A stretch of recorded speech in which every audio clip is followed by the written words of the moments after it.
ကောင်းမလားပေါ့နော်အမေဘုရားခင်ကယုံကြည်သူရရှိတိုင်းမှာအရာကောင်းမြတ်ပါတယ်ဒီချိန်တဲ့တိုင်းမှာလေဒီမှာတော့မိသားစုပေါ်မှာလည်းကောင်းမြတ်တယ်လို့ယုံကြည်သူမိသားစုမှာကြားရောက်လာတဲ့အခက်ခဲပြဿနာတွေနော်စိုးရိမ်ခြင်းတွေပူပန်ခြင်းတွေပေါ်လေပေါ့နော်ဘုရားကအရာအားလုံးတွေပေါ့နော်ဒီစားပေးတယ်စိတ်ပူနေတဲ့လူတွေကိုလည်းစိတ်ကြော်ရတဲ့အခွင့်ပေးတယ်အခက်ခဲတွေးကြုံနေတဲ့လူတွေကိုလည်းဒီအခက်ခဲကနေလွတ်မြောက်ရတဲ့အခွင့်ပေးတယ်လို့ပေါ့နော်ဟုတ်စိတ်ကြတဲ့အခါမှာလေဟိုအားပြီးနော်အဲ့ဒီအရာမျိုးတွေပေါ့ငယ်ငယ်လေးလက်သိခံချင်ဒီမှာဆိုပြီးခဲ့တဲ့တလားလောက်ကတရားစိတ်ဓာတ်တွေကြားဘာဖြစ်လဲဆိုတော့ပြဿနာတွေကလည်းတက်တယ်ဟုံးလဲကွဲတယ်မိုးချိုးပြတော့အင်ပါတိုင်ရလည်းဆွတ်လိုက်တော့ပေါက်ခတ်တယ်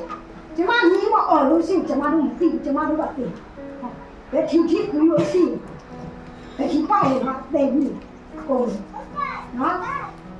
တခါတလေကြတော့ဒီလိုပြောနေဒီစုံစမ်းချင်းခဏခံလာနောက်ဆက်ချင်းခံရခဏကြာအင်ဂျင်နာမှာစုံစမ်းချင်းခံရဒါတွေကိုလည်းအောင်မြင်အောင်လှုပ်ဆောင်ပေးနိုင်တာဘုရားရှိဒီမှာတို့အနေနဲ့ဘာမှမလုပ်နိုင်နော်ဖုံးပြတ်လို့စိတ်ငြိမ်နေရတယ်စိတ်တွေပူးနေရတယ်ဖုံးတစ်လုံးကိုပြောင်းဝင်နိုင်ဖို့ကအားလေဟိုပတ်စံကတော့ရှိတာပေါ့သူများလာပေးထားတဲ့ပတ်စံကကိုစားဖို့ပေးတာသူများမင်းကစစ်ပါဆိုလို့ရှိရင်ဘာမှမဖြစ်ဘူးကျန်တာခဏကလည်းပြတ်သေးတယ်နော်အမျိုးမျိုးတော့နော်အเจ้าရတယ်တွေ့ရတဲ့ခါမှာကျမဘုရားမှာလေကျမအားလိုက်ဘယ်အမှုရမှဆိုရင်ချင်းမရှိအရာမှာပဲယေရှုတော်ချီးမွမ်းလိုက်နော်အဲ့ဒီအရာတွေကိုပဲဘုရားသခင်က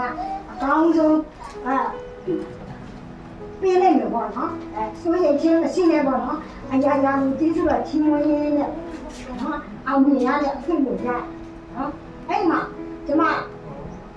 ဒီဘာသာပြတ်သွားတဲ့အခါမှာဒီဘာသာကိုကျမတို့လည်းဖြုတ်လို့လည်းမတတ်ဘူးပြင်လို့လည်းမတတ်ဘူးတတ်လို့လည်းမတတ်ဘူးနော်အဲ့ဒါနဲ့သူငါ့ကိုခိုင်းတဲ့အခါမှာလည်းသူဖြုတ်တဲ့အခါမှာလည်းဒုက္ခပြရသေးတယ်။ဘာလဲမဖြုတ်တတ်ဘူးနော်။သွားပြင်တဲ့အခါမှာလည်းမရလို့ပြောရတယ်ကွာနော်။ဒါနဲ့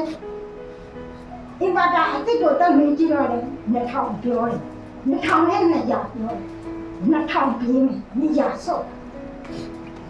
ပတ်ဆောင်လာတဲ့ထမကြည့်ရသူများလာပေးထားတာအခုပဲလာပေးအခုပဲဝယ်ရမယ်။နောက်သူများလာမေးလာစစ်ကျမဖြေလို့မေးလို့ရှိ။ဒါနဲ့ကျမဆုတောင်းနေရတဲ့ခင်လည်းမှာပဲဒီအရာတွေကိုအားနိုင်ပြီးဘုရားကအကောင်းဆုံးပြင်ဆင်ပေးပါနော်ဇေဘိထငိုတော့ကနေပြီးလို့လေကျမအားလိုက်ဘုရားခင်ဒီကလေးရဲ့ငိုခြင်းကိုကိုတော်လက်ထဲမှာပဲအဲ့ဒါဘာဖြစ်လို့ငိုလဲဆိုတာကိုတော်ပဲပြပါတော့နော်နောက်ပိုင်းတော့လေဘုရားခင်ကသူ့ရဲ့အရာတွေကိုပြသွားတာတွေ့ရအခုကျတော့ဒီဘလောက်ပဲငိုလို့ကျမလည်းကြည့်လည်းမဆိုင်ဘူးစိတ်လည်းမဝင်စားတော့ဘူးနော်ညီမို့ချင်းလို့ဒီမနေ့ဆိုလည်းဒီလိုပဲဘုရားကျောင်းလာတဲ့ခါမှထိုင်နေတယ်နော်ကျမဒီမဆိုင်ဟဲ့လာအမေလာကောင်းနော်ဒီလိုက်နော်မလိုက်ရင်ကျမဒီမဆိုင်ကျမမချော့လို့ကျမချော့လို့ကောင်းနော်အစေးပဲကျမနေချင်နော်ဒါလည်းဒီຢာကိုဘုရားသခင်ကလည်းပေါ့နော်အားလုံးလှုပ်ဆောင်ပေးပါတယ်ဒီဘာသာပြည့်ပေမဲ့လည်းပေါ့နော်1500မကုန်ဘဲနဲ့200ရင်းနဲ့နော်ယေရှုတော်နဲ့ပြန်လည်ပြီးတော့ခင်ဗျားလည်းထုံးပြတ်ပေမဲ့လည်းထုံးကွဲသွားပေမဲ့လည်းယေရှုတော်နဲ့150လေးနဲ့အကောင်းဆုံးပြန်ရတယ်ပေါ့နော်ယေရှုတော်ချင်းမပါလေနော်စိတ်ကြတဲ့အခါမှာပေါ့နော်ဘုရားကပြောတယ်မစိုးရင်နော်ဒီမှာတိုင်းတာရှိတယ်နော်မှတ်တာမှလည်းခေါင်းနဲ့ကျန်းစာမရှိတော့တဲ့ဆိုင်ရနေနဲ့ပဲကျန်းချက်ကြီးကိုမှတ်စိတ်ပူပန်ခြင်းတွေရောက်တဲ့အခါမှာပေါ့နော်မှတ်တယ်6 34မှာပေါ့ပြထားတယ်နောက်ပြီးတော့တစ်ပင်မှာ6မှာလည်းပေါ့နော်6ခုမှာလည်းပေါ့ပြထားတယ်ဖိလိပ္ပိခန်းကြီး4အငယ်6 ထပ်ခုမှလည်းပေါ့နော်ပေါ်ပြထားတယ်အဲ့ဒီကျမ်းပိုက်လေးအားဖြင့်ပေါ့နော်ကျမခွန်အားယူနေတယ်ပေါ့နော်ကျမရဲ့အသက်တာမှာစိုးရိမ်ပူပန်ခြင်းမရှိဘဲနဲ့ပေါ့နော်စိတ်သက်သာရတဲ့အခွင့်ကိုဘုရားဖြစ်ဖြစ်ဆိုလေးပဲပြောပေါ့နော်ဘုရားဖြစ်ဖြစ်ဒီလိုအောင်ဒီခါမှာလေရောက်ရှိလိုက်ပေါ်မှာဖြားရင်းကောင်းပေးပါစေအာမင်